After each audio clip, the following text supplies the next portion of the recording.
Approximately 2 hours ago, a southbound A train just outside the 125th Street station went into brakes in emergency. That means the emergency brakes automatically went on.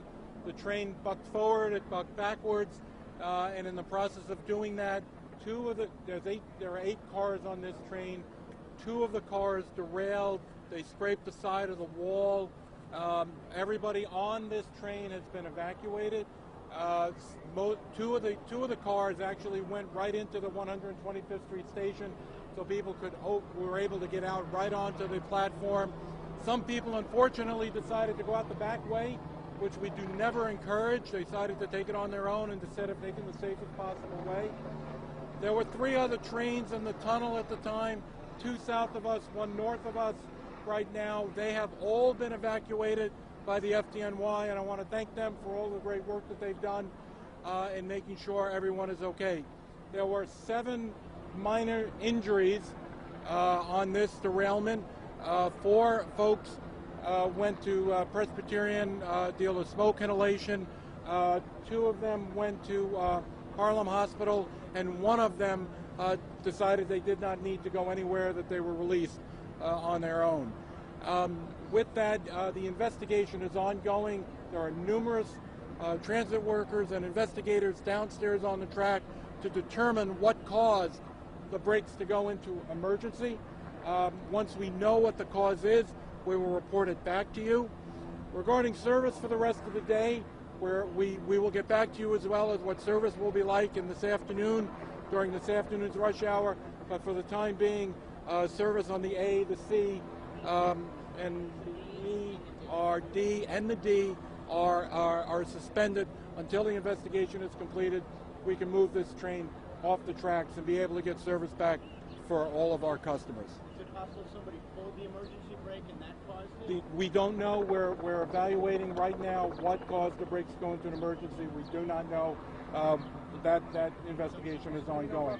Hold on, before we do that, Ronnie Hakem is here, the acting executive director. And Ronnie, if you have anything to say in the process, please fill in.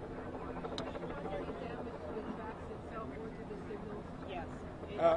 Ronnie. Come on over, Ronnie. Just a preliminary visual. Looks like there is track damage, looks like there's a switch damage, and there's certainly damage along the concrete wall. Do you know what caused the smoke condition?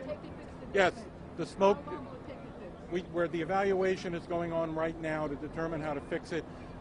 While it looks like scrapes and bumps, until the train is removed, we really don't know the full extent of what's there. And we'll be able to know that over the next couple of hours.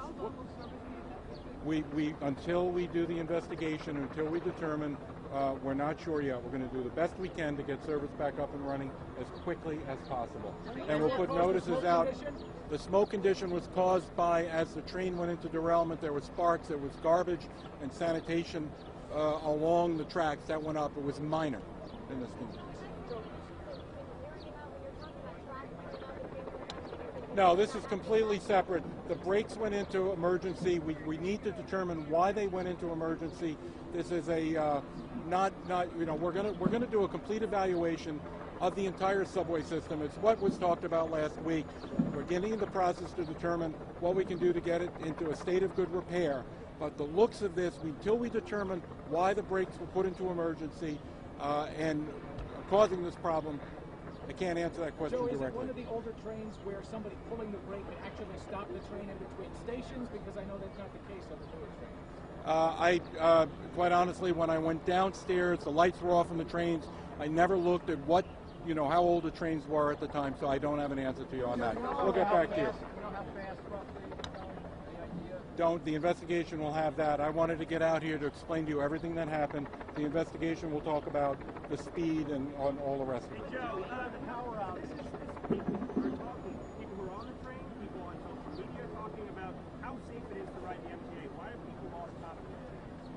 Look, one of the things that I will do while I'm here is to rebuild the confidence in the ability of the MTA. We transport millions of people every day. We want to do it safely. We want to do it as quickly and as efficiently as we possibly can, the way we've always done it and the way we will continue to do it. So the power outage, when did that come into play? Before, could that have been the cause of the emergency brakes? I don't believe so, but I'm going to let the investigators determine that. I don't believe that's the case, but I'm not, until the investigation is done, we'll be able to know exactly. We're taking two more questions, guys. Anybody? Two more Marsha? questions. We're talking track damage and signal damage. Are you concerned that you may not have service up to the evening rush? You couldn't go on for days. Go ahead, and I'll answer the rest of Well, the I second. think it's too early to tell just what the afternoon's rush hour will look like. Visually, it looks like we have a certain amount of track repair and signal repair that needs to get done. We'll have to be back in terms of posting online just what the service impacts will be. Well, how worried are you? Worried enough that I want to go back downstairs. Last question, guys. Last Right. question. We're worried enough. So, Marcia, what's really important to understand here is we've got to take the train that's derailed off to determine what damage there is to the rail. We have rail available to go on, so there's no time constraints in getting the rail to put on. We have the spare signals necessary to replace the one that we saw that came down. So the most important thing to do is, as Ronnie said, we got to get back downstairs, we got to lead the investigation, we got to determine what it is, we got to move the train, and we'll get back. Our goal is to get back up and running as quickly as possible. New Yorkers deserve to have it back up and running. Last question. The operator, I've not spoken to the operator. I have personally not spoken to the operator. He's with the investigators right now. And the number of people, I will rely on someone else to give you that data later. I don't have an answer for how many people were on the train. I'll check with the FDNY how many people they evacuated. Thanks, guys. Thank you. Thank you. We probably will not be having any more briefings today. Everything else, I'm sorry, will come out via press release or from MTA headquarters. But no. Is there anything that you want to say to commuters about this and the service on the MTA? This seems to be emblematic of the problems that the subways have been having for the last several months and really for years. Look, we've talked about the amount of investment or the lack of investment over time. I cannot say this is related to investment. For the break going on in emergency, we need to figure out what exactly caused that. But this, to the best of my knowledge, this does not look like a failure on the part of equipment. It does not look like a failure on the part of the track itself. So we need to determine what that is. When I came on board last week, I said we'll do a top-to-bottom review that is going on. I want to get the Transit Authority and the railroads into a state so that people feel confident. I want everybody to feel comfortable and confident that they can get to work on time, they can get to school on time, they can get to their appointments on time. It's the Transit Authority I remember. It's the Transit Authority I want to have back in. Thank you. Chief, can you speak to us about the NYPD's role in this?